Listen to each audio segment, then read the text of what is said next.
Assalomu alaykum hurmatli bizani podpischilar kuzatayotganlar.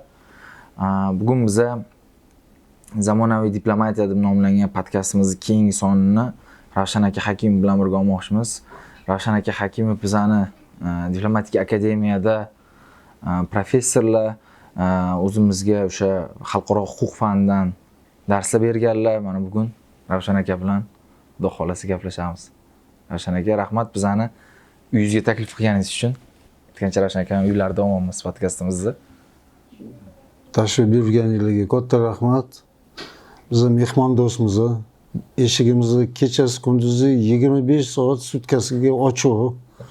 Shuning uchun bu kelishinglar hisob emas. Keyin o'ylaymanki, yana rasmiy, norasmiy yana ko'p uchrashamiz sizlar bilan.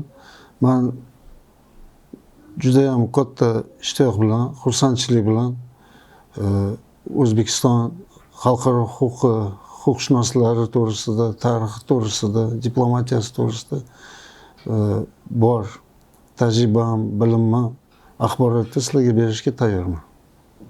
Katta rahmat. Mana o'zi diplomatik gap bo'ldi mana. Hali bu kelish hisob emas deganlar. Xudo xohlasa bir o'tiradigan bo'lgan kelar ekanmiz.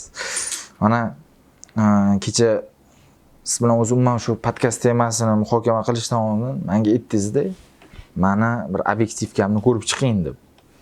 Ko'rib chiqdim, endi obyektivkani ochsak ham ichida bir 6 baromi, endi bir 7 baromi obyektivka ekanda. Bunaqa uzun obyektivkani hali hech kimda ko'rmaganman.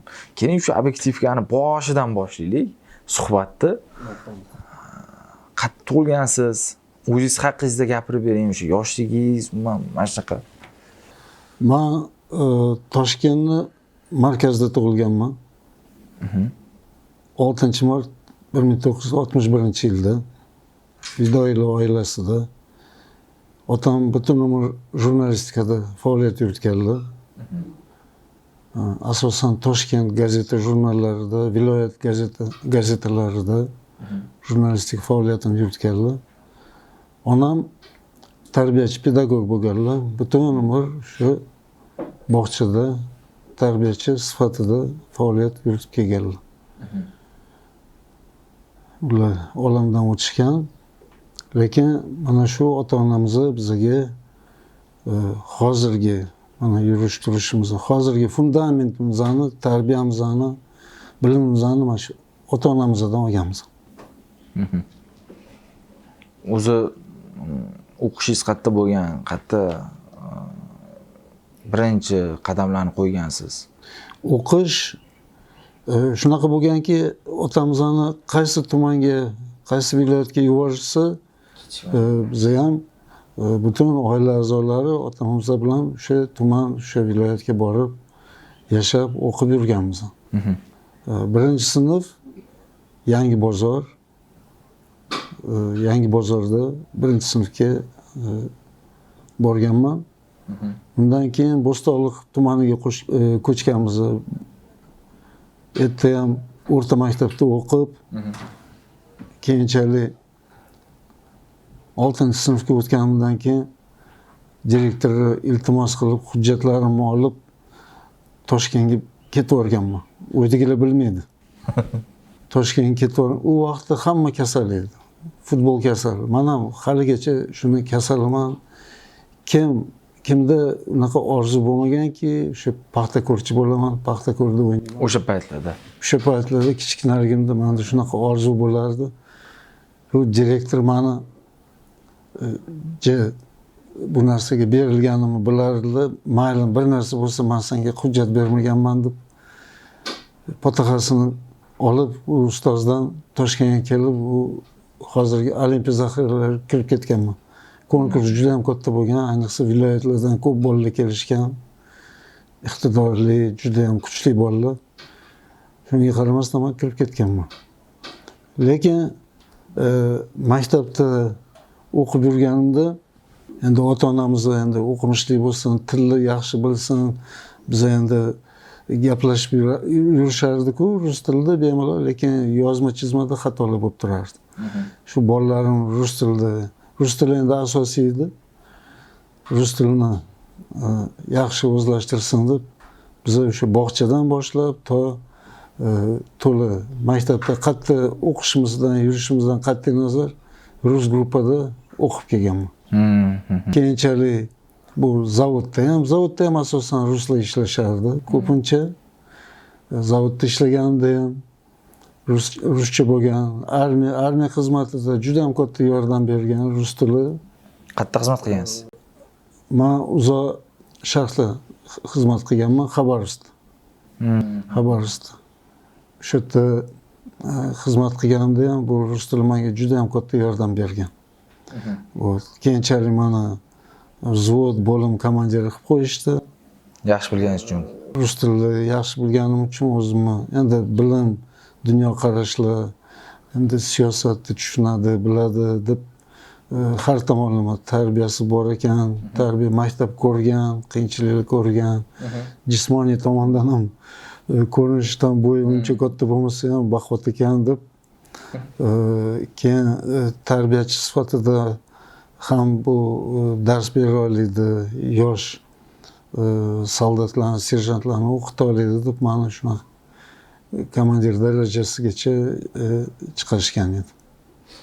Hozir mana kitoblaringizni terib qo'yganmiz. Hali bu narsalar kamerada ko'rinmayotgan bo'lishi mumkin. Bitta-bittalab hali rasmga olib, bu montaj qilayotgan paytda qo'yib ketamiz. Men bu yerda ko'ryapman mana Paxtakor 79 ni Ravshan Hakimov tomonidan yozilgan mana kitoblari. Balki bunga juda e'tiborimni tortgan narsa, obyektivingizda ham shu narsa yozib o'tilgan ekan, futbolga bo'lgan qiziqishingiz. Kechagina telefonda gaplashganimizda ham o'qib chiqdingizmi, obyektivkanmi deganingizda men aytdim, o'qidim, ichida futbol haqida ham yozgan ekansiz. Misol uchun politolog, huquqshunos olim sifatida futbol degan narsa ko'pchilikning izidan chiqadi, ya'ni shuncha kitoblarning ichida, uchoniy narsalarning ichida yurib turib, sportga bo'lgan qiziqishingiz o'zgachaligini telefonda bildim. Menga aytayotdilar, telefon qilib, hamma ishimni yig'ishtirib bo'lsa ham futbolda qilgan bo'lardim deyaptilar. Shu haqida gapirib bering. Nimaga imni Paxtakor 79? Nega 4 ta kitob yozgansiz? Yana yozyapman do'st. Paxtakor bu yoshligimdan bo'lgan orzu, kechasi kunduzi bu komanda to'g'risida o'ylayman, o'tganlarni eslayman, kelajak to'g'risida ham o'ylayman, nima bo'lar ekan deb. Bu nimaga 79? Chunki 79-yilda aviakatastrofa bo'lgan. Samolyot qulagan. Bizning sevimli komandamiz shu Ukraina osmon ostida aviakatastrofaga uchragan edi. Afsus. Endi yoshim o'rta yosh, keksa deb hisoblamayman o'zimni. Shuning uchun o'zimga bir maqsad qo'ydim. Ko'p bolalarni tanirdim, birga o'qiganmiz, birga o'ynaganmiz, tanish bordi-keldimiz bor edi. Shuning uchun o'zimga aytdim, men shu yigitlar to'g'risida kitob yozib ketmasam, yangi yosh avlod uchun kim qiladi? Kim qoldi? Bilmay o'tib ketishadi. Shuning uchun har 5 yili men paxtakorchilarga 79 ga kitob bag'ishlab chop etaman. Men shuning uchun mana 4 ta do'st, mana rus tilida, o'zbek tilida chop etib, shu ishqibozlarga, futbol ishqibozlariga, mutaxassislariga, ayniqsa keksalar juda ham kutishadi, qachon bu chiqar ekan deb, qo'lda qachon ushlaymiz deb. Iloji boricha o'sha birinchi bo'lib mana shu xonadonlariga, o'tganlarning xonadonlariga, yaqinlariga, tanishlariga, keksalarga, veteran, futbol veteranlariga tarqatishga harakat qilaman.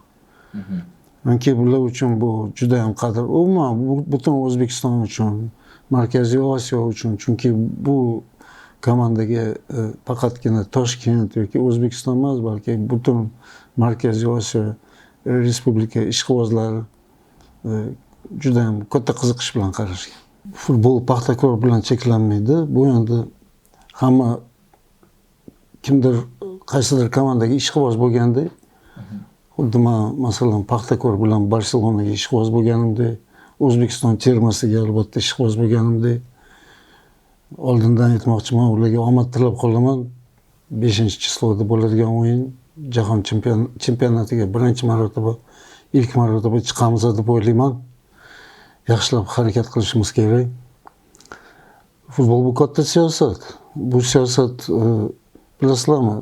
Bir xil vaqtlari katta siyosat stol atrofida emas yoki ikkita siyosatchi o'zaro suhbatida emas yoki ko'pchilik, balki ikkita siyosatchini qiziqishi u yo bu tennisgami, futbolgami mehr qo'ygan bo'lsa, o'sha til topishga, bir-birini hurmat qilishga asos bo'lib qoladida, keyin qolgan masalalar o'zidan o'zi yechilib ketadi. Osonroq bo'ladi. Shuning uchun bu katta siyosat desam bu xato bo'lmaydi. Nimaga katta siyosat? O'zbekiston u yosh mustaqil davlat. O'zbekistonda bir necha marta prezidentimizning maxsus qarorlari chiqqan. O'zbekistonda futbolni rivojlantirish to'g'risida. Bu siyosat emasmi? Bu bolalarga, yoshlarning tarbiyasi, jismoniy tayyorgarligiga, umuman sportga bo'lgan munosabat bu siyosat emasmi? Sog'liqni, salomatligini saqlash, kelajak avlod yo'naltirish bu siyosat emasmi? Anta chakib ichib narkotik chakib yurgandan foyda bormi yoki sport bilan sog'lom avlod bo'lib bilimdon, tirishqoq, kuchli bo'lgan yaxshimi jismoniy? O'ylaymanki bu bitta sport bu juda ham futbol shu jumladan juda ham katta. Futbolni bizda respublikada juda ham yaxshi ko'rishadi. Ertalab 4:30dan boshlab kechasi 2gacha bu yerda yonimizda kichkina futbol stadioni bor shu yerda. Agar chiroq yonib tursa o'ynaverishadi. Ko'z oldingizga keltiring, respublika bo'yicha. Albatta bizda yaxshi o'yinchilar chiqadi. Albatta chiqadi. Xudo xolasa. Shuning uchun bu siyosatni olib borishimiz kerak, davom ettirishimiz kerak. Undan ham ko'p sport maydonlari, futbol maydonlari, futbol akademiyalari, boshqa turdagi sport akademiyalarini ochishimiz kerak. Undan ham ko'p bu natija. Nimaga siyosat deganimiz oxirgi olimpiada natijalari qaraylik. 20likka kirdi. 13 ta oltin medal. Paralimpiadachilarni olsak, ular ham xuddi shu natijaga erishyapti. Bu hammasi respublikamizda o'tkazayotgan sportga nisbatan bu katta siyosat, munosabat. Dunyo ahli O'zbekistonning sport tomonlama ham tanishi bor. Albatta, bir xil nimaga Braziliya deymiz? Braziliya futboli bilan futbolchilari, sportchilari shu sport orqali. Bu diplomatiyaning bir turi. Men ko'rganman, Moskvada elchixonalar juda ham ko'p, 150 dan ortiq. Kechasi 12 da trenirovkani tugatsak, talabalik davrida bizdan keyin terma komandani Braziliya, Argentina terma komandalarining futbolkalarini formasini kiyib, elchixona xodimlari maydonga tushyapti. Bir tomon Argentina ekan, tomon Braziliya. Haqiqiy formasini kiyib, mana sizlarga kechasi 12 dan keyin o'ynashyapti. Ya'ni biz bolalarimizni shu sportga, bilimga bo'lgan munosabatlarimizni o'zgartirishimiz kerak albatta. Birinchi bo'lib ota-ona mehr qo'ydirishimiz kerak, o'rgatishimiz kerak, erinmasdan olib borishimiz kerak. O'sha man degan sportchilarni ham bunaqa yuqori darajaga yetganiga shu ota-onasi, buvisi aybdor sababchi bo'lib qoladi. Shu Messini ham Messi bo'lganiga shu buvisi sababchi bo'lib qolgan. Shuning uchun o'ylaymanki, bizda ham shunaqa ota-onalar, dodalar bor. Ular albatta bu yo'ldan o'z bolalarini olib borishadi. Mana qarang, bitta savol endi. Mana shu Paxtakor 79 o'sha paytda samolyot qulamaganda nima deb o'ylaysiz? Biz chiqqan bo'larmidik shu paytgacha jahon chempionati? Albatta bu katastrofa, bu juda ham katta ta'sir ko'rdi. Nimaga deganda, bu sobiq futbolchilardan yuqori darajali mutaxassis trenerlar talantlar bor edi. chiqqan bo'lardi. Ular o'zidan zo'r yaxshi shogirdlarni tarbiyalagan bo'lardi. Albatta bu ta'sir ko'rsatgan. Endi bir xil gaplar borku, ataydan uyushtirilgan. Yo'q, uni o'zini tarixi bor, katta tarix bu kitobda to'la ko'rsatilgan. Haligacha to'la ochiq bo'lmasa ham, har holda men huquqshunos sifatida shu yuridik dokumentlar asosida bitta shu kitoblarda to'la protsessi ham, buni o'rganib chiqish ham hammasini harakat qilgan. Ya'ni bu gaplar yolg'on, o'sha ataylab Paxtakor juda zo'r ketayotgan bo'lgan deysa, endi ko'pchilik shunaqa deydi. Paxtakor juda shu payt jahon chempioni bo'lishi mumkin edi, zo'r ketayotganligi uchun ataydan samolyotni mashina qilishdi degan. Endi biz endi yuristmiz, faktga qarab ishlaymiz. Chunki albatta u bu fojia bo'lganda uni orqasida har xil turli mish-mishlar ham bo'ladi. Usiz emas. O'ylaymanki bu yerda faktga qarab baho berishimiz kerak. Oddiy narsa bo'lgan, ikkita dispetcher, bittasi 19 yosh, bittasi 27 yosh. 19 yoshlarlikni asosiy dispetcher sifatida qo'yishgan. Ob-havo uncha yaxshi bo'lmagan. Zona 12 tadan ortiq samolyot. Bu juda ham og'ir vaziyat hisoblanadi. Bir-birini eshitmadi. Ko'p narsalar vaziyatlar ta'sir qilgan shu avariyani olib kelishiga. Dispetcherlar adashgan. Dispetcherlar adashganligi uchun. Har xil mish-mishlar juda ham ko'p bo'lgan, men aytmoqman. Uni hammasini mana shu kitoblarda yoritib berdim. Endi odamlarga to'g'ri haqiqatda kech bo'lsa ham yetkazishimiz kerak. Oxirgi yozganingiz mana shunisi. Bu nechinchi yil chiqdi shunda? 24-yil chiqqan Ravshan Hakimov tom. 45 yil bo'lganligi uchun munosabat bilan yozilgan. Bu yerda undan tashqari juda ko'p kitoblaringiz bor. Ko'pi huquq to'g'risida. Huquq yo'nalishiga qanaqa kirib keldingiz? Huquq yo'nalishi bu keng tushuncha, xalqaro huquq. Xalqaro huquq. To'g'risi gapirganda davlatlar huquqi deyishimiz kerak. Endi bu atama ishlatilib ketilgan, qolipga tushib ketgan, shuning uchun xalqaro huquq deb mana shu atamada to'xtalaylik. Shu maktabda o'qib yurganimdan boshlab tarix, geografiya, siyosatga juda ham qiziqardim. Va darslardan tashqari qo'shimcha ko'p tarixiy kitoblarni o'qirdim. Keyinchalik armiya xizmati bo'ldi. Armiyadan keyin to'g'ri Moskvaga borganman. O'sha yerda hujjatlarimni topshirib, tayyorgarlik qilib 2 oy keyin o'sha yerda xalqlar do'stligi shu xalqaro universitetga xalqaro huquq fakultetiga yo'nalishi bo'yicha mutaxassislikni tanlab o'sha yoqqa mehr qo'yganim o'sha maqsadimga erishdim desak bo'ladi. Patrice Lumumba nomidagi shu mashhur dunyoda mashhur sobiq ittifoqda eng yaxshi universitetlardan bittasi, obro'li. Hozir ham faoliyat yuritadi. Juda ham. Turizm 50 millat ellat vakillari 120 davlatdan o'qib yurardi men davrimda. O'sha 81-87-yillarda talaba bo'lganimda. Albatta bu katta maktab.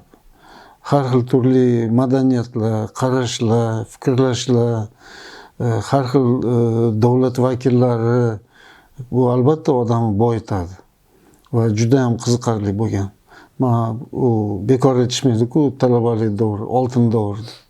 Men haligacha o'zimni talaba sifatida oltin davr bo'lgan ekan deb eslab yuraman. Do'stlarimni, kursdoshlarimni, ustozlarimni, albatta ustozlar bu jahonga tanilgan, e'tirof etilgan, o'zini sohasini shu juda ham yirik olim mutaxassislari sifatida e'tirof etilgan ustozlarni maktabidan olganman. Men bundan baxtliman. Men har doim talabalarga ham aytaman. harakat qilinglar, chet elga borib o'qishga, harakat qilinglar, ustoz maktabini ko'rishga, o'shani roziligini, fotoqasini olishga o'rganinglar, qanaqa ishlash kerak, maslahatini olinglar, uyalmanglar, savol javob qilishga, suhbatlashishga. Men ko'p ustozlarim bo'lgan, haligacha ko'z oldimda har bittasi. Hozir ustozlarimga bag'ishlab 25 yildan beri bir katta ensiklopediya kitob yaratyapman. Bu yerda faqatgina men ustozlarim emas, balki O'zbekistonda xalqaro huquq yo'nalishiga o'zini faoliyatini bag'ishlagan olim, mutaxassislar, faqatgina xalqaro huquqshunoslar emas, umuman huquqshunoslar, tarixchilar, siyosatchilar, boshqa mutaxassis olimlarni mana shu katta kitobda hozir chop etish arafasida bu signal varianti. O'ylaymanki, bu hamma talabalar, mutaxassislar uchun bu juda ham kerakli kitob bo'ladi va esdalik uchun ham men rejalarim bor. Bu yerda o'tgan ketganlarni hurmatini qilib, yaqinlarini ishlagan joylarida o'sha bir nechta tadbirlarni o'tkazib, shu xotiralash. Xotiramizda bo'lishi kerak ustozlar doim. Chunki maktabsiz mahorat bo'lmaydi. Albatta har bitta yirik olim u o'zidan o'zi yiriklashib ketmagan, yirik olim bo'lib qolmagan. U albatta katta ustozi, katta olimi, maktabini o'tgan, maktablarini o'tgan bo'lishi kerak. Ana o'shanda bu o'zi maktab ko'rgan, maktab yaratish mumkin, yirik olimga o'sib borish mumkin. Shuning uchun men bu tomonda o'zim baxtli deb hisoblayman.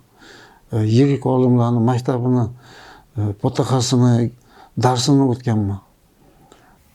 Ana ko'ra bizga dars berganingizda ham aytib o'tdingiz. Даже o'sha hozir O'zbekistonda ko'p posollarni ham, elchilarni ham o'zim o'qitganman ko'pini. O'zi hozir qayerda dars berasiz? Shular bo'yicha gaplashib o'tsak. Elchilar o'zidan o'zi elchi bo'lib qolmaydi. Ular ham kimnidir maktabini o'tgan. Shunaqa. U Tashqi ishlar vazirligiga borgani bilan bir kunda elchi bo'lib qolmaydi. O'zini bilimini, ishchanligini, vatanparvarligini har tomonlama eng yaxshi tomonlarini namoyish etish kerak. Uzoq yo'l bor ungacha.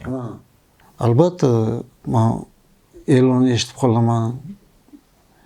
O'zini televizorda, ko'chada o'zi kelib salom alik bersa, salom yuborishdi deb qolishsa, albatta mendan baxtli odam bo'lmaydi.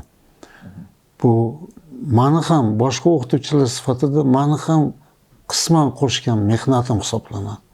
Chunki elchini, yirik olim, mutaxassisi bitta odam tarbiyalamaydi. Bu komanda tayyorlaydi. Ko'p tomonlama olim, mutaxassislar, ma'muriyat, ko'p mutaxassislarni qo'lidan o'tishadi. Amaliyotchilar o'zidan o'zi diplom ko'tarib kelgani bilan bu bir kunda elchi bo'lib qolmaydi. Amaliyotda hayot noldan, boshqatdan boshlanadi. Ana yerda o'sha yerda olgan bilimlari kerak bo'lib qoladi. Olgani o'ziga bog'liq. Hozir qaysi joylarda faoliyatingiz yurityapsiz? Men o'zi ko'p yillar Toshkent davlat iqtisodiyot universitetida faoliyat yuritganman. Undan keyin diplomatiya, xalq tilida narxoz deyishadi eskicha.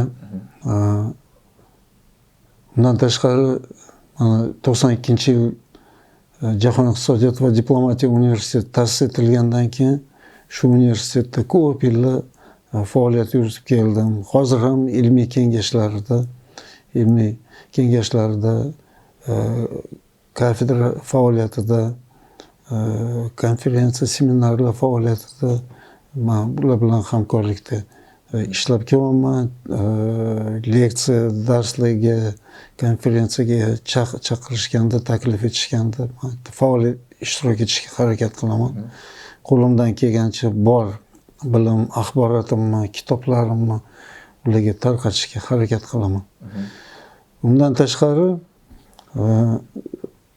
Mudofaa vazirligi qo'shitilgan akademiyada, ichki ishlar vazirligi hozir shu akademiyada faoliyat yuritib kelyapman. Bizani diplomatik akademiyada.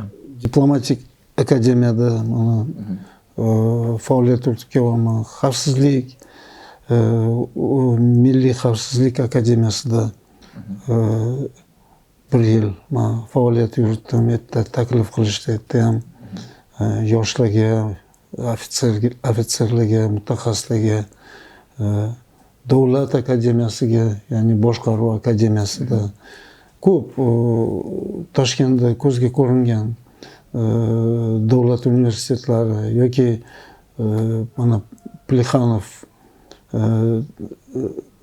nomli Moskva iqtisodiyot universiteti filiali, Toshkentdagi filiali, yerda ham dars berib yurganman. Boshqa filiallarda dars berib yurganman.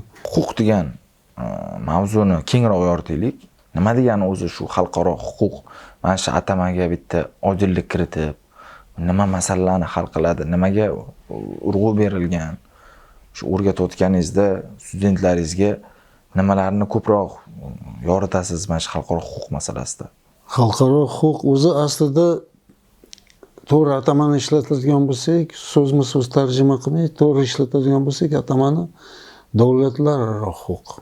Chunki xalqaro huquqiy munosabatlarda asosiy subyektlar sifatida davlatlar chiqadi. E'tirof etiladi.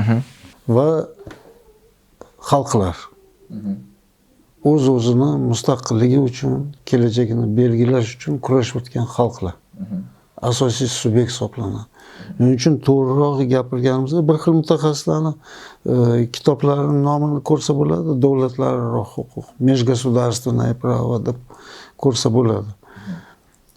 Endi o'z vaqtida u tarjima atamasi bu yo'ldan ketgandan keyin u qolipga tushib qolgan. Xalqaro deb. Bu asosan davlatlararo, xalqlararo munosabat o'rganadi. Xalqlar o'rtasida, davlatlar o'rtasida nima munosabat bor bo'lsa, nima muammo bor bo'lsa, bu hammasi xalqaro huquq orqali o'tadi albatta. Xohlaymizmi yo'q. Masalan, hudud. Davlatlararo hudud, hududiy muammolar. Hudud turlari har xil bo'ladi. Uni statuslari har xil bo'ladi. Masalan, oddiy odam tushunmasligi mumkin. Xo'p, havoda chegara bormi? Oy kimga tegishli? To'g'ri. Antarktida, Arktikalar kimga tegishli? Savol. Uni oddiy odam albatta unga javob bera olmaydi. Dengiz, neytral hududlar, ya'ni bu Oy deymiz, Arktika, Antarktida deymiz, shunga o'xshagan hududlar, neytral zonalar deymiz, okean, dengizlar. Bu e'tirof etilgan, ya'ni insoniyat foydasiga ishlaydigan umumiy hududlar hisoblanadi. Hech qaysi davlat, Oy, osmon, yulduzlar, hech qaysi davlat bu meniki deb o'zini hisobiga yozishga haqli emas. Bo'lib turadi bir xil davlatlar katta ketib meniki deb qo'yishadi. U noto'g'ri albatta. Mana shunga o'xshagan masala muammolarni xalqaro huquq, ya'ni davlatlararo huquqi o'rganib chiqadi. Yoki yangi davlat mustaqillikka erishdi. Uni e'tirof masalasi, davlat bo'lgan, hudud bo'lgandan keyin o'ziga yarasha muammolar bor. Chegara masalalari, qayerdan o'tish kerak? Belgilari bor. U qayerdan nima belgilanishi kerak? Davlat parchalanib yoki ajralib chiqib ketgandan keyin muammolar paydo bo'ladi. Arxiv masalalari, davlatlar bo'lingandan keyin albatta arxiv masalalari, kimga nima tegishli? Mana masalan O'zbekiston ittifoqdan ajralib chiqib ketdi. Ittifoq parchalanib ketdi. Arxiv masalalari qoldimi? Qoldi. Hali yechimi yechilmagan. Milliy madaniy boylik deymiz. Arxiv ham shu milliy madaniy boylikka kiradi. 9000 dan ortiq milliy madaniy boyliklarimizni hozir milliylashtırishimiz kerak, o'zlashtirishimiz kerak. Uni kartotekasini qilishimiz kerak. Uni kerak bo'lsa o'sha xorij mamlakatlarida joylashgan muzeylar, arxivlar orqali kelishgan holda va boshqa yo'llar orqali buni davlatimizga qaytarishimiz kerak. U gapirish oson. Aslida bu hujjatlarni O'zbekistonga olib kelish, qaytarish bu oddiy masala emas.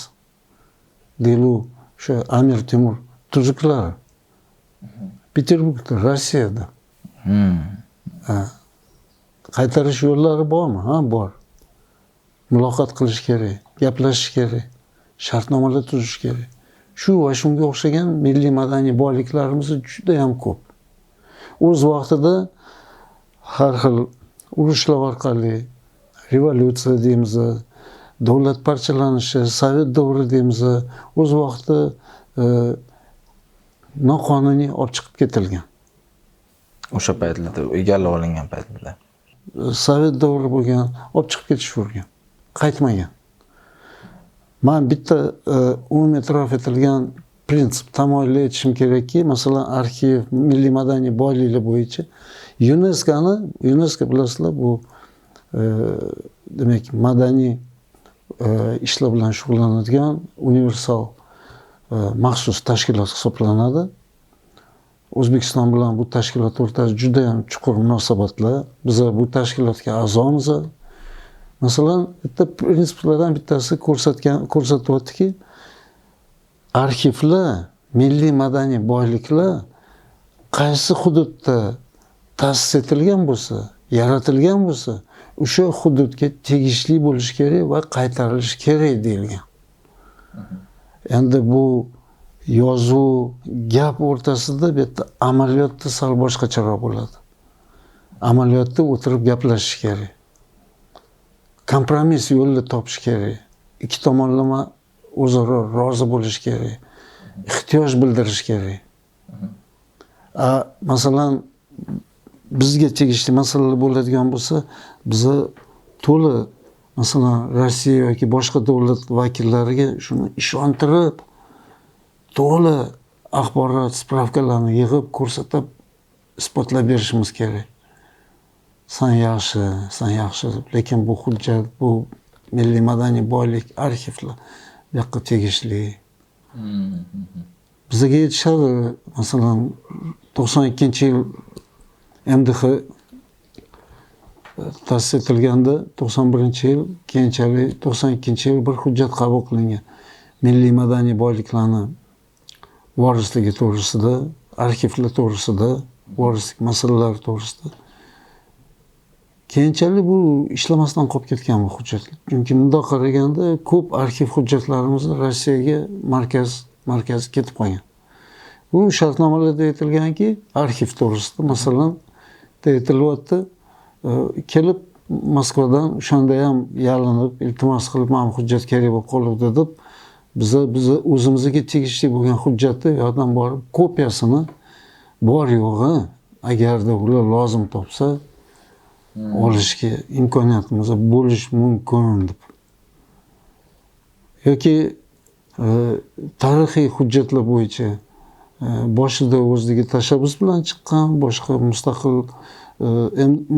MDHga a'zo bo'lgan davlatlar, shu jumladan O'zbekiston ham u shartnomaga imzo qo'yganmiz. Keyin Rossiyaning o'zi buni tasdiqlamay bekor qilib yuborgan. Chunki ko'rib bilib turibdiki, biz iltimos qilamiz, talab qilamiz, isbotlaymiz u milliy madaniy boyliklarni qaytarish to'g'risida. Endi bu masalaning ikkinchi tomoni ham bor. Masalan, Moskvada Белые столбы degan bir markaz bor. Yerda sovet davrida olingan kinolar, dokumental filmlar shu yerda saqlanadi, arxiv sifatida. Ular aytishyapti, marhamat olinglar, o'zlariga tegishli bo'lgan kino, dokumental film bo'ladimi, badiiy filmlarni olib ketinglar. Boshqa masala bizada bu olib kelinadigan badiiy film, hujjatli filmlarni saqlashga imkoniyat, sharoitlar bormi? Texnika mutaxassislar bormi? Biza buni bu yoqqa olib kelib, biza saqlab olishga imkoniyatimiz bo'ladimi yoki buni borini ham yo'qqa chiqazamizmi? To'g'ri. Onun uchun yo'llar bor, konstruktiv yo'l. Xo'p, o'shalar bilan shartnoma tuzinglar, tegishli texnikani olib kelinglar, mutaxassislarni o'rgatinglar. Qadamlar bor, ijobiy. Masalan, bilasizlar, O'zbekistonda, Toshkentda kinematografiya, Moskva kinematografiya institutini filiali ochilgan. Hatto hozir tajribali o'sha rejissyor, operator, boshqa kino bilan aloqador bo'lgan mutaxassislarni tayyorlayapmiz. O'ylaymanki, bu birinchi qadam. Katta qadam. Chunki albatta har bitta hujjatli badiiy film, boshqa milliy madaniy boyliklar albatta o'zini davlatda saqlanishi kerak. Buning uchun tegishli arxiv binolarini, mutaxassislarini, muzeylarni, zamonaviy muzeylarni, zamon talablariga javob beradigan muzey mutaxassislarini, arxiv mutaxassislarini tayyorlashimiz kerak. Bu juda ham katta ish. Mana shunga, shu yo'nalishga agarda bel bo'ylasak, yaxshilab o'ylaymanki, mana O'zbekistonda bilasizlar, ko'p muzeylar bor. Lekin o'sha muzeylarni zamonaviy qilishimiz kerak. O'sha texnik tomondan, mutaxassislarni malakasini oshirish tomonidan, tayyorlash tomonidan o'ylaymanki, bu yerda qiladigan ishlarimiz hali ko'p. Ko'p xalqaro ko'rgazmalarni O'zbekistonda Samarqand, Buxoro, Toshkent, boshqa shaharlarda o'tkazish mumkin. Lekin bunga tayyormizmi? Tayyorgarligimizni ko'rsatishimiz kerak. Yoki xorijga olib chiqish imkoniyati. Mana Sovetskiy muzey talabdorlari juda ham ko'p. Ko'p kartinalarni mana Sovetskiy nomidagi Qoraqalpog'iston Nukusdagi mana Fransiyaga, Italiyaga, Moskvaga, boshqa shahar davlatlarga taklif qilishadi, olib boriladi. Birinchidan mutaxassislar muammosi yo'q emas, bor. Texnik tomondan uni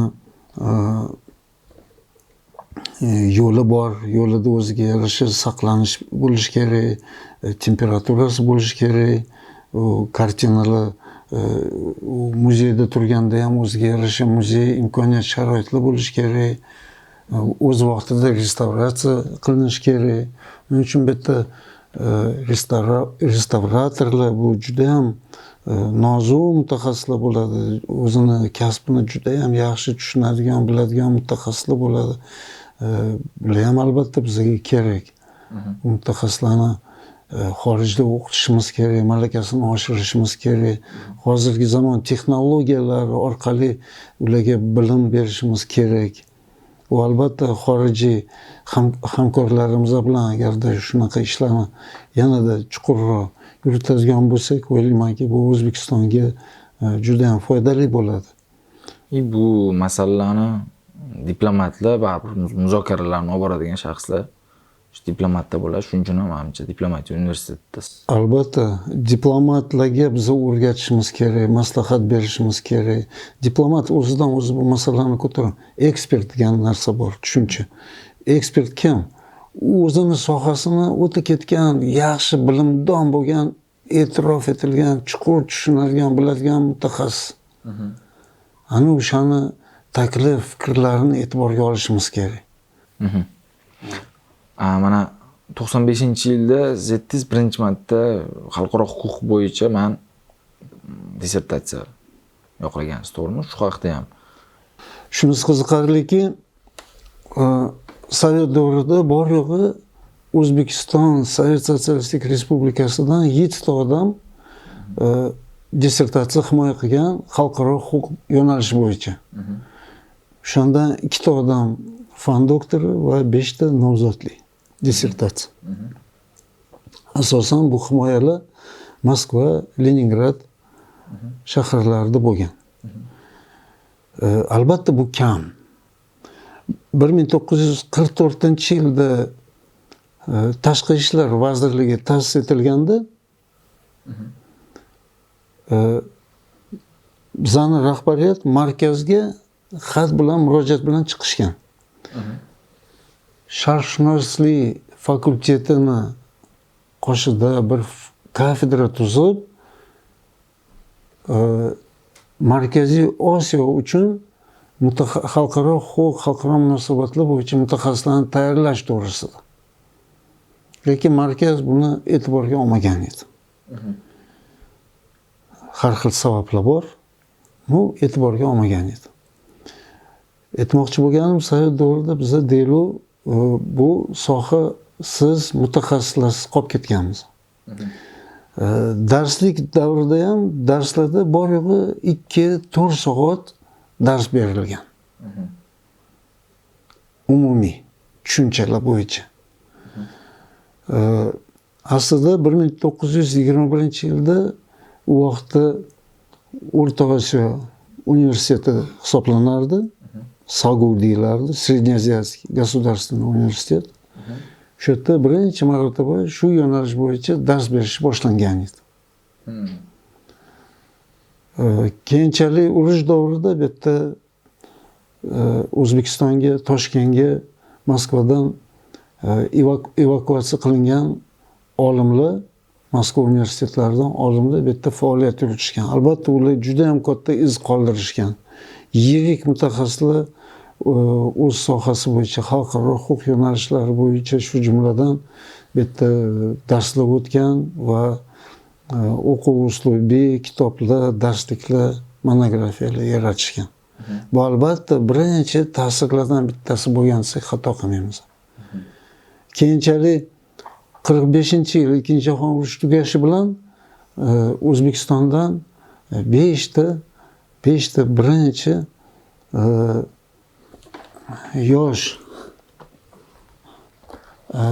talabalarni Moskvaga o'qishga yuborishgan va ular birinchi bo'lib gemoni mana bu yerda rasmda ko'rsatmoqchiman.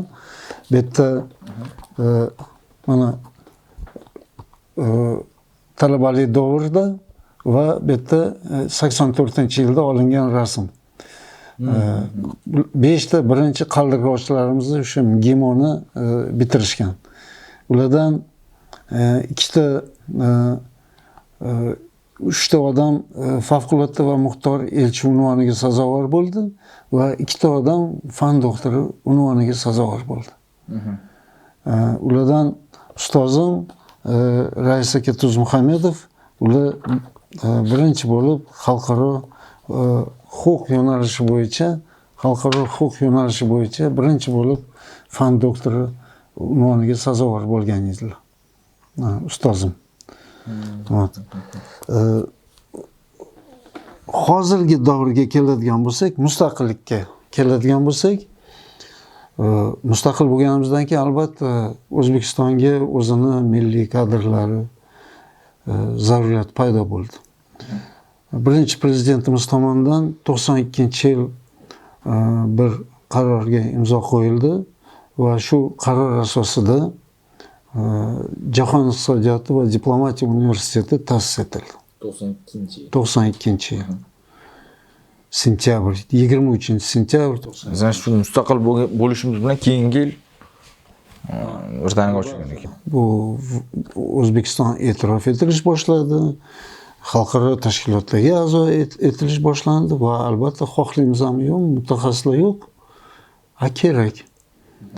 Bo'lgani uchun mana shu universitet, maxsus universitet ta'sis etildi. Va shu asosda mana xalqaro huquq yo'nalish bo'yicha, xalqaro munosabat yo'nalishi bo'yicha, xalqaro turizm bo'yicha, har xil turli til masalalari bo'yicha mutaxassislarni tayyorlash boshladi. Xalqaro iqtisodiy yo'nalish bo'yicha mutaxassislarni tayyorlash boshladi. İlk bor maxsus universitet. hozirgi kunda agarda xalqaro huquq yo'nalishini, vaziyatini e'tiborga oladigan bo'lsak, hozirgi kunda O'zbekistonda 25 ta fan doktori va 92 ta fan nomzodi xalqaro huquq yo'nalishi bo'yicha himoya qilgan. Bu yetarlimi deb savol beradigan bo'lsa, albatta yetarli emas. Qanchadan qancha vazirliklar, qo'mitalar, davlat idoralari, har bitta shu universitetlar, ularda har bittasida xalqaro bo'limi bor, boshqarmasi bor. Albatta yerda mutaxassislar faoliyat yuritishi kerak. Va hozir sanaganlaringiz kam. Kamlik qiladi albatta. Bizda ilmiy kengashlar bor. Bu ilmiy kengashlarda ham albatta hozirgi prezidentimiz aytgandek, bu ilmiy kengashlarga raislik qiluvchi, a'zo bo'luvchi mutaxassislar bo'lishi kerak, soha bo'yicha mutaxassislar bo'lishi kerak edi. Har doim unaqa bo'lmaydi. Bekordan bekor prezidentimiz bu to'g'risida tanqidiy gapirmaganlar. Albatta qancha sifatli kengash a'zolari, kengash raislari, uni boshqaruvchilari bo'ladigan bo'lsa, kafedra a'zolari, o'qituvchi, professorlar qancha sifatli, yuqori sifatli mutaxassis bo'lsa, soha yo'nalish bo'yicha mutaxassis bo'lsa, albatta bu sifat auditoriyaga ham yetib boradi. Agarda soha bo'yicha mutaxassis bo'lmay, xalqaro huquq bo'yicha dars beradigan bo'lsa, nima desak, o'zimizning tilda gapirganda qassobligini qilish kerak. Mutaxassisligini qilish kerak. Ana o'shanda u mutaxassis maktabini ko'rib, u shogirdlar ham shunga yarasha bo'ladi. O'tmaganmiz, bilmaymiz, tushunmaymiz degan gaplar hozir mustaqil bo'ldi. Biz chiqazayotgan mahsulotimizda bu talabalar. Bu talabalar yuqori sifatli bo'lishi shart. Maksimalist bo'lganligim uchun shunaqa qilib gapiraman va gapiraman har doim. Nimaga deganda sohada shu sifatni chegarasi bo'lishi kerak emas. Qancha yuqori, qancha yaxshi bo'lsa, undan ham yaxshi bo'lishi kerak. Ya'ni bizning shogirdlar bizdan ham o'tib ketib, ularning shogirdlari ulardan ham o'tib ketish kerak. Ana o'shanda o'ylaymanki, bu sifat o'zining natijasini ko'rsatadi. Albatta.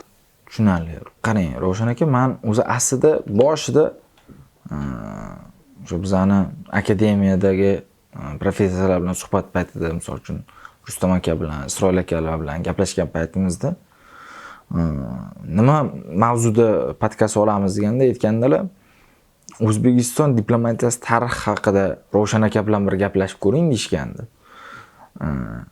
Hozir bu mavzuda menimcha bir alohida yana bitta podkast qilganimiz yaxshiroq ekan, ya'ni qisman yetib ketishi mumkin. O'sha qisman qiziqarli vaziyatlarni uni ko'pchilik bilmaydi, lekin o'ylaymanki, bu juda ham kerak, zarur. Buni bilish kerak. Tashqi ishlar xodimlari, kelajak diplomatlar, talabalar, umuman hamma kim siyosat bilan, diplomatiya bilan, xalqaro huquq bilan, tarix bilan qiziqqanlar uni bilishi shart. 1944-yil juda qiziqarli yil bo'ldi. Bilasizlar, urush davri, qiyinchilik o'ziga yarasha. Toshkentga, O'zbekistonga Amerika Qo'shma Shtatlarining favqulodda muxtor elchisi, Moskvadagi SSRdagi favqulodda muxtor elchisi Garriman tashrif buyurdi. Amerika Qo'shma Shtatlari vitse-prezidenti bilan birga. 44-yil qanaqa yuqori darajali shunaqa ikkita shaxs. Hozir men O'zbekiston to'g'risida gapiraman. Ularning maqsadi bo'lgan mana O'zbekiston SSR ham Stalin davrida shu Birlashgan Millatlar Tashkiloti ta'sis etilayotganda o'sha ta'sischilar sifatida ta'sischilardan bittasi bo'lsin deb o'sha nomzodlarni ko'rishga kelishgan. O'zbekistonga, Toshkentga, boshqa sobiq respublikalarga. O'shanda mana arxiv hujjatlari bor, men uni ko'rganman, kitoblarimda ham ko'rsatib yozganman. Shu kitobda ularni memuarlarida, xotiralarida yozilgan. Men shu Garimanni xotirasida ham, vitse-prezidentda ham xotirasida yozilgan. Men ko'p millatli O'zbekistonda ko'p millatli mehnatkash, do'stona, bag'ri keng xalqlarni mana shu yerda uchratdi u. Suhbatda bo'ldi u. Yerlarini hosildorligini ko'rdi u. Qovun, tarvuz, pomidorlari juda ham mazali ekan deb shu o'zini memuarlarida yozib ketishgan. Albatta bu mana shu memuarlar, mana shu xotiralardan biz juda ham yaxshi foydalanishimiz kerak.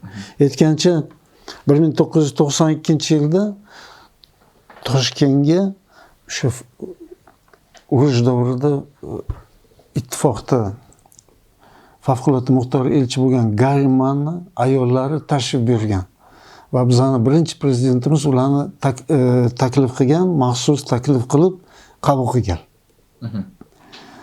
Juda ham ta'sirli, samimiy shunaqa uchrashuv bo'lgan, yaxshi xotiralar qoldirgan. O'zbekiston to'g'risida o'sha 44-yildagi tashrif bo'yicha ular ham tashrif buyurganlar, favqulodda muxtor elchi bilan birga shu yaxshi taassurotlar, yaxshi gaplar, uchrashuv, chiroyli uchrashuv bo'lib o'tgan edi 92-yil. Qaranglar, 44 bilan 92-yil bog'lanib ketyapti. Deyarli 50 yil. Shunisi qiziqarliki, yana boshqa sahifalarning qiziqarligini aytib berish mumkin. 50-yilda birinchi marotaba O'zbekiston Sovet Sotsialistik Respublikasining tashqi ishlar vaziri Boboxo'jayev Birlashgan Millatlar Tashkilotining bosh assambleyasidan birinchi bo'lib O'zbekistonliklardan nutq so'zlagan. U keyinchalik 92-yilda O'zbekiston Birlashgan Millatlar Tashkilotiga to'la huquqli subyekt sifatida e'tirof etilib qabul qilingan bo'lsa, 2-mart 92-yilda o'shangacha mana shu birinchi vakilimiz bo'lgan. Undan keyin mana har yili deyilib Birlashgan Millatlar Tashkilotining minbaridan davlat vakillarimiz nutq bilan chiqishadi. Men aytib o'tishim kerak, birinchi prezidentimiz 4 marotaba Birlashgan Millatlar Tashkilotining bosh assambleya ishlarida qatnashganlar. Birinchi prezident. Birinchi prezidentimiz. Hozirgi prezidentimiz ham Shavkat Miromonovich ham 4 marotaba shu Birlashgan Millatlar Tashkilotining bosh assambleyasida nutq bilan chiqqanlar. Bu chiqishlar oddiy chiqish emas. Bizani bu ko'p davlatlar e'tirof etishadi ham. 21 ta tashabbus taklif etilgan, 21 ta tashabbus amalga oshgan bosh assambleya orqali, O'zbekiston tashabbusi orqali 21 ta rezolyutsiya bosh assambleyaning rezolyutsiyasi qabul qilingan. Bu bizning diplomatiyamizning yutug'i. Rezolyutsiyani har bitta davlat e'tirof etib, ko'ndirib, yoqqa olib chiqish, roziligini olish o'zi bo'lmaydi. Bu rezolyutsiyalar juda ham o'rinli, o'zini hayotiy bilan, ya'ni amaliyotda bor narsalar, o'shani amaliy, bu qanaqadir fantastik rezolyutsiyalar emas. Ya'ni amalda oshiriladigan tabiiy rezolyutsiyalar, kerakli rezolyutsiyalar, insoniy rezolyutsiyalar deb buni dunyo hamjamiyati mutaxassislar e'tirof etadi. Biz ham buni e'tirof etamiz va o'zimizni darslik, monografiyalarimizda bu narsalarni yoritishga harakat qilamiz. Masalan, mana bu yerda ko'rib turibsizlar, O'zbekiston va Birlashgan Millatlar Tashkiloti degan birinchi monografiyamni 95-yilda yozgan edim. Mana shu kitobda shu tashabbuslar yoritilgan. Keyinchalik keyin 2000-yil, 2006-yil chiqqan nashrdan chiqqan monografiyalarda ham O'zbekiston va BMTga bag'ishlangan. U yerda ham shu O'zbekiston tashabbuslari, O'zbekiston faoliyati, Birlashgan Millatlar Tashkiloti bilan, Birlashgan Millatlar Tashkilotining maxsus tashkilotlari bilan, boshqa organlari bilan olib borayotgan faoliyati, hamkorligi shu monografiyalarda keng yoritib berilgan. Aytgancha, bu yil Birlashgan Millatlar Tashkiloti 80 yilga to'lyapti. Bu katta ahamiyatga ega va endi maqtanib gapirib qo'yay, men ham shu endi tug'ilgan kuniga, yubileyga bo'sh qo'l bilan borilmaydi. Men shu 80 yilga bag'ishlab O'zbekiston va Birlashgan Millatlar Tashkiloti degan monografiya, 700 betlik monografiyani tayyorladim. Yerda ham to'la O'zbekiston faoliyati,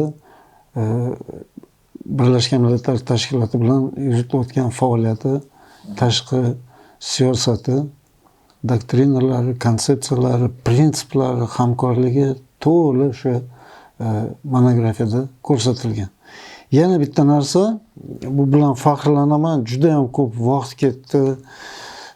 Ko'p mutaxassislarni, tilshunoslarni, hamkasblarimni jalb qilganman va ular bilan birgalashib, mana bu Birlashgan Millatlar Tashkilotining nizomi. Endi gapga qaraganda taxminan 50 ta davlat tilida chop etilgan ekan. Hali boshqa davlatlar o'zining tilida chop etishmagan, tarjima qilishmagan. O'zi 6 ta til Birlashgan Millatlar Tashkiloti tillari hisoblanadi, ish yuritiladi. Bu ingliz, fransuz, rus, xitoy, ispan, arab tillari bo'lgani uchun mana endi biz buni bu yerdagi Birlashgan Millatlar Tashkiloti vakolatxonasi orqali, yordami, ko'magi orqali chop etganmiz va buni ham kiril, ham lotin grafikasida 2002-2008-yillari chop etdi. Hozir endi 80 yillik munosabati bilan qayta yana chop etishga tayyorgarlik ko'ryapmiz. 80 yilligi 24-oktyabr, shu yilda 24-oktyabrda bu yubiley o'tkaziladi. Aytgancha, albatta bizning davlat rahbarimiz ham Nyu-Yorkka bu yubiley sessiyaga tashrif buyuradilar. O'ylaymanki, albatta bu faqatgina yubiley tashrif emas, balki bu yanada chuqur, yanada keng amaliy tashabbuslar bilan boradilar. Chunki buni ko'rib turibmiz, oxirgi mana uchrashuvlar, Termiz muloqoti, dialog yaqinda 19-21-mayda bo'lib o'tgan yoki O'zbekiston Yevropa Ittifoqi, Markaziy Osiyo Yevropa Ittifoqi uchrashuvlari, sammitlari bo'lib o'tyapti. Boshqa mintaqa, boshqa davlat, mana Italiya bosh vaziri tashrif buyurdilar. Davlat rahbarlarimiz Yevropa rivoj topgan mamlakatlarga tashrif buyuryaptilar. Erta ham ko'rib turibmizki, O'zbekistonga munosabat alohida, boshqacha munosabat. Birinchidan bu lider davlatlardan bittasi hisoblanadi MDHda, Markaziy Osiyoda. O'sayotgan davlat, har tomonlama. Buni hamma e'tirof etyapti. Tan kuchayayotgan davlat, har tomonlama. Hali sportdan boshladi, faqat sport emas, balki siyosatda, diplomatiyada tegishli yutuqlarimiz yo'q emas. Iqtisodda yildan yilga bizda ishlab chiqarish, investitsiya ko'payib boryapti. Nimaga? Turistlarning soni yildan yilga ko'payib boryapti. Hozir yana bir nechta qarorlar, ikki tomonlama, ko'p tomonlama shartnomalar tuzildi, bilasizlar. Xorij mamlakatlari bilan davlat rahbarimiz doim alohida e'tibor turizm masalasiga beradilar rivojlantirish, yanada chuqurlanish, yanada sharoit yaratib berish to'g'risida xorij turistlarga, o'zimizni tur kompaniyalarimizga va talab ham albatta qo'yiladi. Imkoniyat yaratgandan keyin davlat talab qilishga ham haqli. Shuning uchun biz bu turizm orqali, bilasizlar, mana bitta misol keltiray. Barselona deymiz, Barselonada mana shu komandasi deb butun dunyo ishqibozlari futbolga jon kuydirishadi. Qanchadan qancha 45-50 million aholi bo'lsa, Ispaniyada taxminan 45-50 million turist Barselonani o'ziga tashrif buyuradi. Nimaga? Chunki sharoit, imkoniyat bo'lgani uchun. O'ylaymanki, prezident davlat rahbarlaridan, tegishli rahbarlardan, tur kompaniyalardan mana sharoit yaratib berib, nima kerak, yana nima qilib berishimiz kerak, hokimiyatlardan shuni talab qilyaptilarki, turistlarni sonini ko'paytirish uchun. Bu ham investitsiyani bir turi. Qancha zo'r, yaxshi sharoit yaratib beradigan bo'lsak, shuncha ko'p turistlar Toshkentga, O'zbekistonga tashrif buyurishadi. Bilasizlar, men chet ellarda mutaxassis sifatida, shaxs sifatida men o'zimni taklif qilishgan, taxminan 20 ta davlatga tashrif buyurganman. Konferensiya bo'ladimi, seminar, leksiyalar, master-klasslar, uchrashuvlar, hamkasblar bilan bo'lganda men endi har doim tanqidiy qarayman. Har bitta yutug'imiz bo'lsa ham, kamchilik bo'lsa ham albatta. Chunki tanqidiy qarash kerak. Lekin konstruktiv yo'lda taklif etishimiz kerak har doim. Kritikuyish, предлагай. Tanqid qilyapsam, taklif ber. Nima qilishimiz kerak? Undan ham yaxshi bo'lish uchun, o'sish uchun, natija ko'rsatish uchun deymiz. O'ylayman, mana shu xorij fuqarolari ham oddiy fuqarolar, katta odamlar, katta rahbarlar ham suhbatda bo'lganda aytadi, u O'zbekiston deb boshqacha hurmat bilan qarashadi-da. Tarixiy boylik deymizmi yoki sportchilarimizni yutug'iga qarabmi? Faqatgina bokschilar emas, boshqa turdagi sportchilarga ham yutuqlariga boshqacha qarash boshlashadi. Tushunasizlarmi? Bu juda ham g'ururlanib ketasan, xursand bo'lib. Bor ekan-ku deb. Biz olimlarni ishlari nimaga qaratilgan bo'lsa, mutaxassislarni yetkazishdan tashqari yaxshi, chiroyli, kerakli, fundamental monografiyalarni, darsliklarni yaratishdan tashqari mana shunga o'xshagan yutuqlarimizni bitta yarash kerak emas. Yaxshilab namoyish qilishimiz kerak. Ko'rsin, dunyo ko'rsin, bilsin.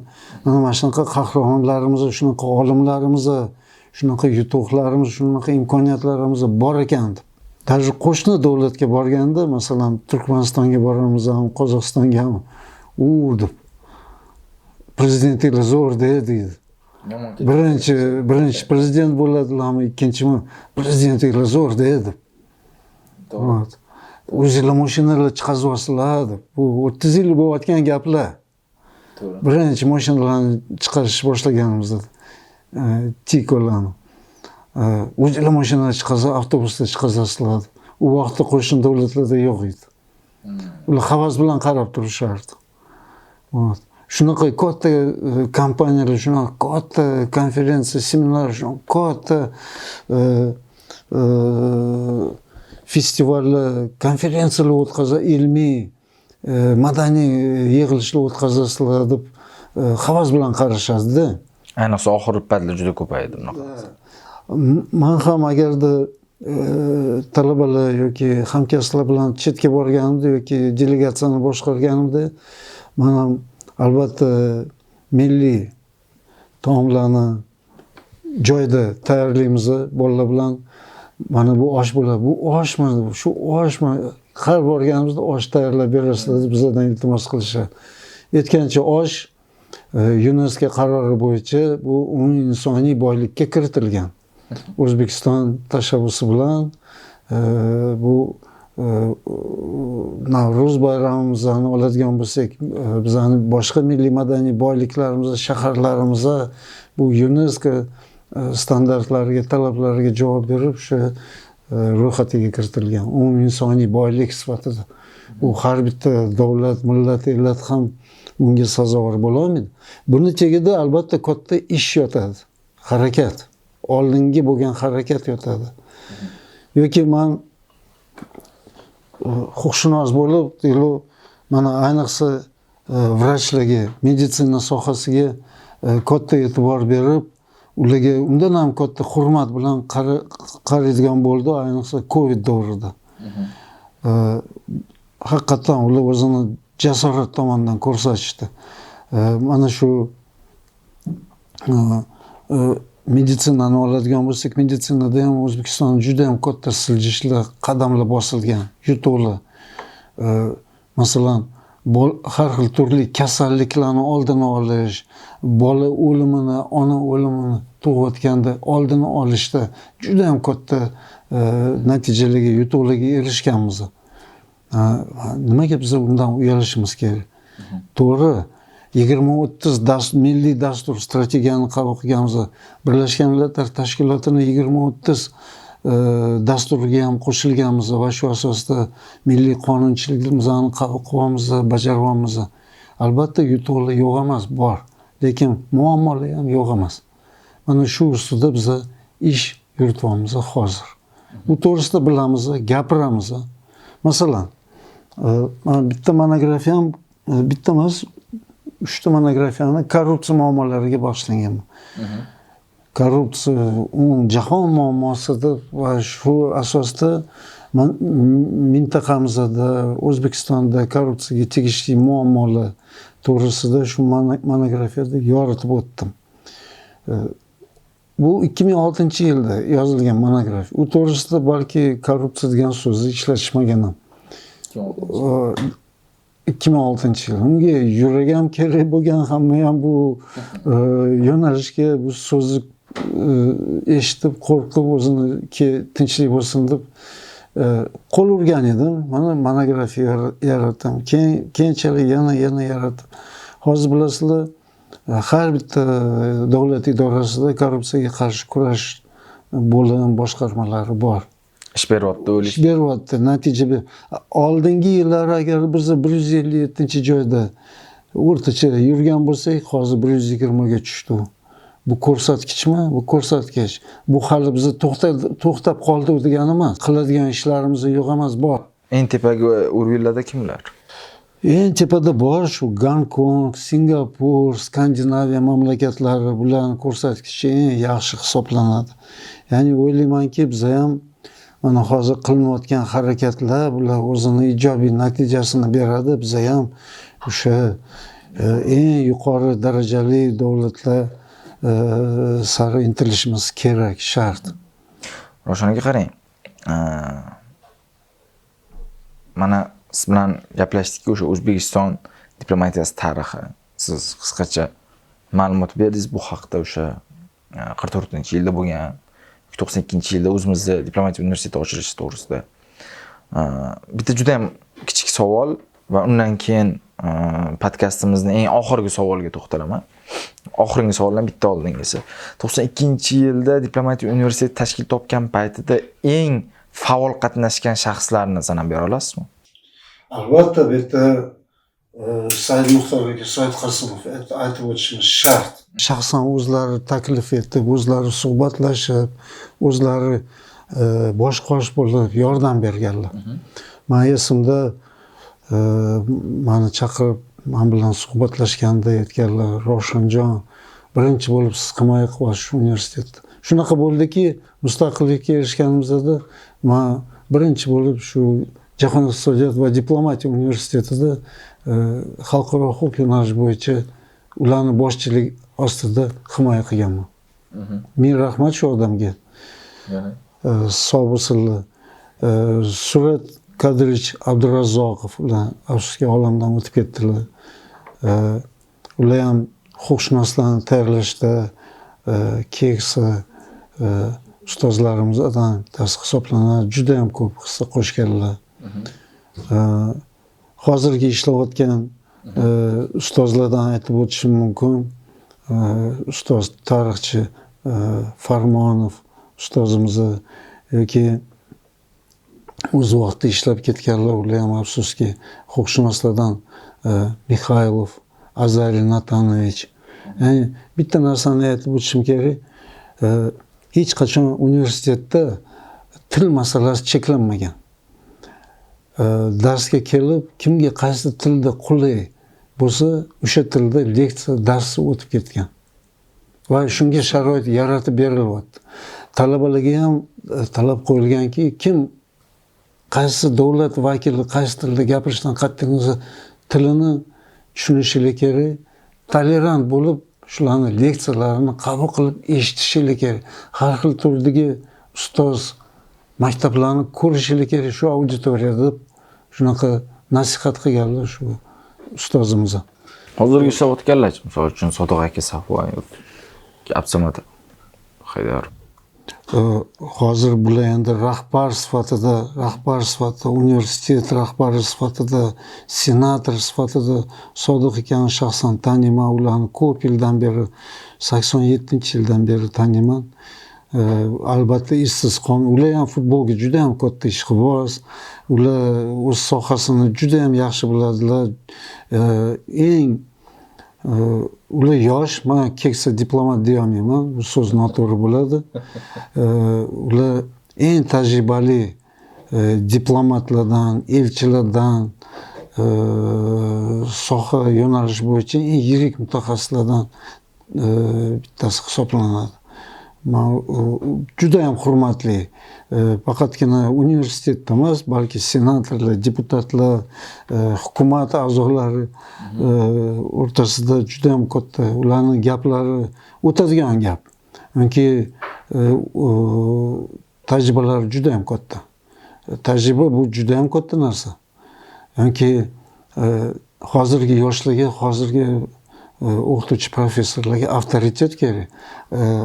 Ulardagi avtoritetga ega bo'lgan rahbar kamdan kam uchraydi. O'ylaymanki, ular o'z joyida juda ham universitet uchun juda ham ko'p foyda keltiryaptilar va yana keltiradilar.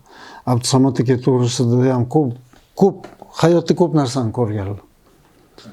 Afg'onni ko'rganlar, shuni o'zi ko'p narsani ko'rsatadi. Boshqa sharq davlatlarida faoliyat yuritganlar, favqulodda va muxtor elchi unvoniga hammaga ham nasib etilmaydi bunaqa unvonlar. Hamma ham tashqi ishlar vaziri bo'lmaydi. Sodiq aka Safoyevga o'xshab ular ham fan yo'nalishida, ham diplomatiyada favqulodda va muxtor elchi sifatida faoliyat yuritganlar. Germaniya, Amerika Qo'shma Shtatlari davlatlari o'zidan o'zi bo'lmaydi. Tashqi ishlar vazirligini boshqarib, prezident maxsus ishlari bo'yicha ishlarni bajarib kelayotgan, hozirgi kunda ana o'z tajribasini yosh kelajak davlat boshqaruvchilari, davlat tomonidan mana yetkaziladigan diplomatlarni hozir tarbiyalayaptilar. Ularni boshchiligida kelayotgan narsa, o'ylaymanki, mana shu ikkita odamning hissasi, roli, ahamiyati juda ham katta. Juda ham katta. Biz ham Xudo xohlasa mana shu podkastimizni keyingi sonlarda balki shu ikkita shaxs bilan niyatimiz borki, podkast tashkillash, ya'ni o'sha Sodiq aka Safoyev va Diplomatik akademiya direktori Absamat aka Haydarovlar bilan birgalikda qilish niyatlarimiz bor. Said Muxtor akani agarda jalb qilsanglar, albatta o'ylaymanki, bu ham juda ham tarixiy, chiroyli podkast bo'ladi.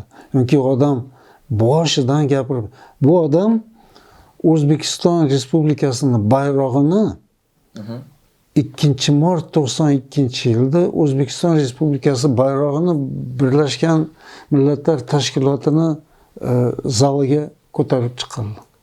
Mana siz agar gaplashib bersangiz, o'sha bo'ladi. Ular juda ham ochiq, oydin shaxs, juda ham intellekt, dunyoqarashlari keng, ular jon deb unga rozi bo'ladi. Men tomonidan nima ko'mak bo'lsa men roziman. O'zim ham ular bilan uchrashib salom alik qilishga. Xudo xolis keyingi sonimizni balki ular bilan olish imkoniyatimiz bordir agar gaplashib bersangiz. Zo'r bo'lardi. Zo'r bo'lardi. Bu juda ham katta yutuqli bo'lardi. Faqat sizlarniki emas, hammaniki. Hamma katta qiziqish bilan eshitib ko'rardi ularning gaplarini eshitib.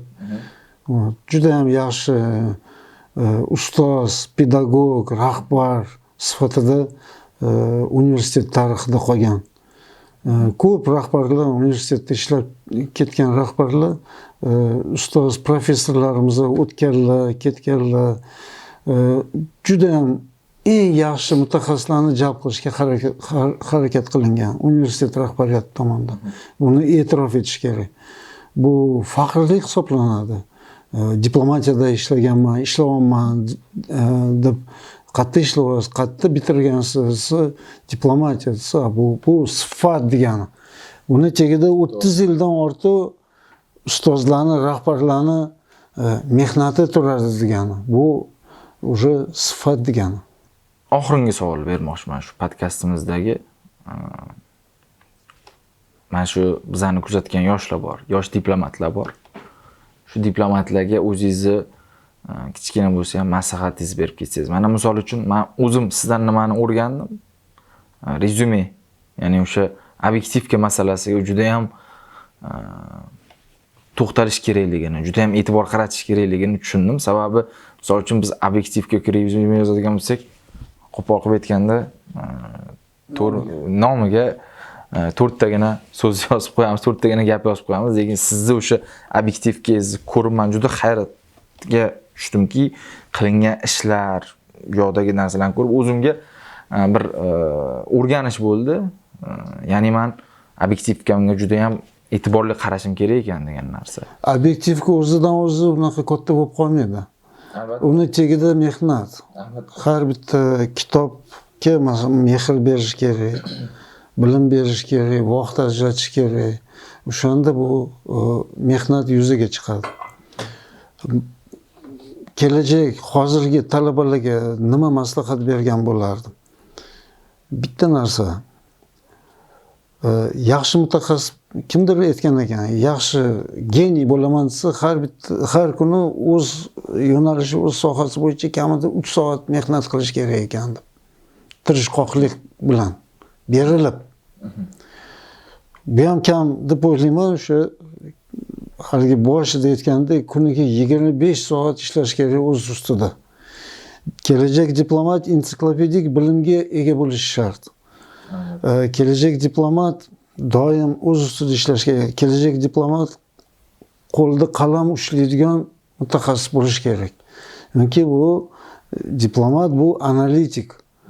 Bu analitika o'zidan o'zi bo'lmaydi. Ko'p kitoblarni, ko'p asarlarni o'qigan, yozgan, chizgandan keyin bu narsa paydo bo'ladi. Ko'p maktab ko'rish kerak, ko'p hayot ko'rish kerak.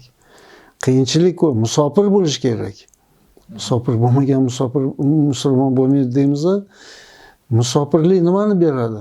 Hayot qadrli bo'lib qaraydigan bo'ladi. Hayotga qadrli bo'lib qaraydigan bo'ladi.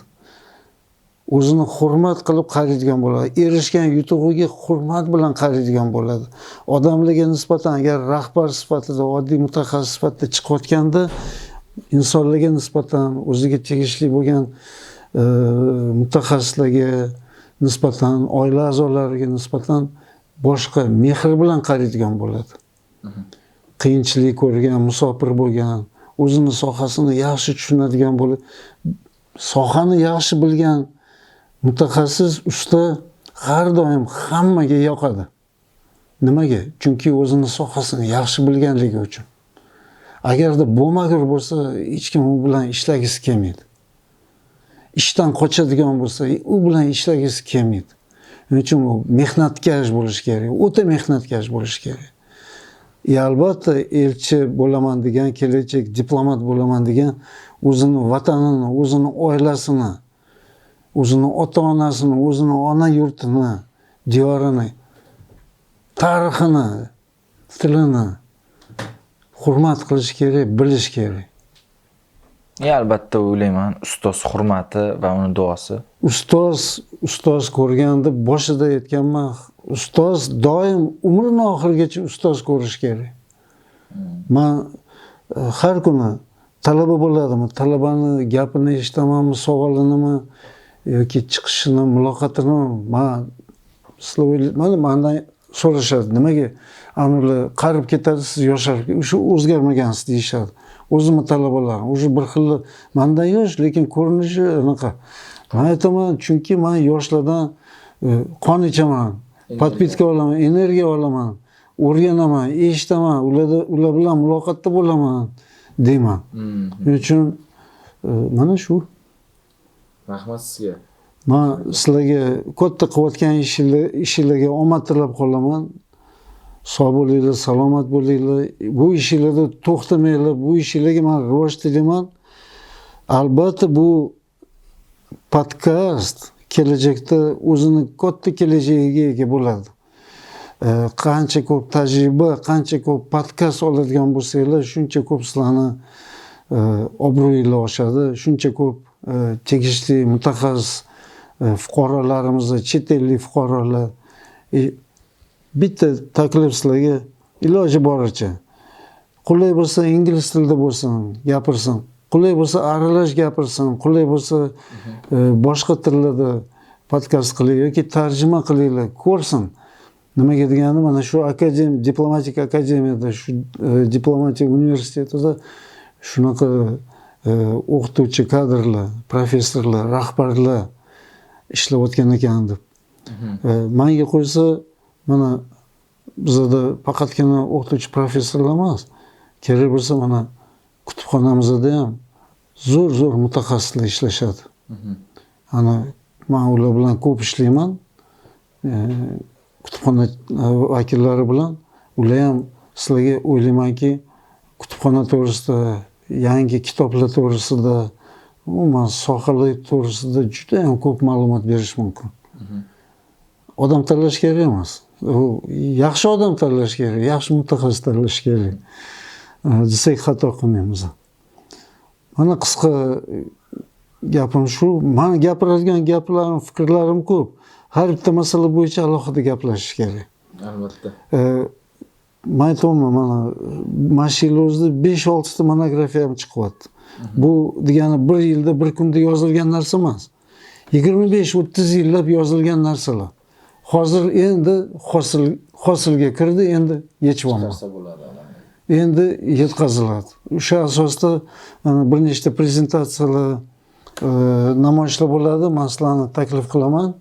O'ylaymanki, sizlar o'sha qo'shimcha ma'lumot o'zinglar uchun olasizlar, qiziqarli bo'ladi. Sizga katta rahmat. Menimcha bu podkast nafaqat bizani kuzatadigan studentlar, talabalarga, balki o'sha tashqi ishlar vazirligida ishlayotgan xodimlar uchun ham kerakli bo'ladi. Foydali bo'ldi deb o'ylayman. Ham qiziq bo'ldi. Men aytgan bo'lardim, bizani kuzatayotgan podpisчикларimiz deydimi, bizani kuzatayotgan talabalar, agar o'zingizlarni qiziqarli yoki Ravshan akaga kerakli bo'lgan, Ravshan akadan olishinglar kerak bo'lgan savolinglar bo'lsa, bemalol kommentariyada yozsanglar, bu savollarni biz jamlab Ravshan akaga yetkazamiz. Balki aloqadaman, bemalol 24 soat murojaat qilish mumkin. Hozir aloqa yo'llari ko'p. Telegram deymizmi? yoki mana akademiyamizga kelsanglar, diplomatik akademiyada chetda ham ma'lumot olsanglar bo'ladi. Shu yerda ko'rishinglar mumkin Ravshan akani. Tutib olsanglar. Undan tashqari men aytmoqchimanki, o'sha kommentariyamizda o'zingizlarning fikringizni yozib ketadigan bo'lsanglar, balki biza keyingi sonlarimizni yana birida Ravshan aka bilan qanaqadir temani balki ichilariga kirib yoritarmiz.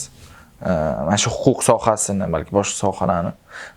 Ravshan aka, sizga juda katta rahmat bizani uyingizga taklif qilib, shunaqa bizga podkastda tushib berganingiz uchun.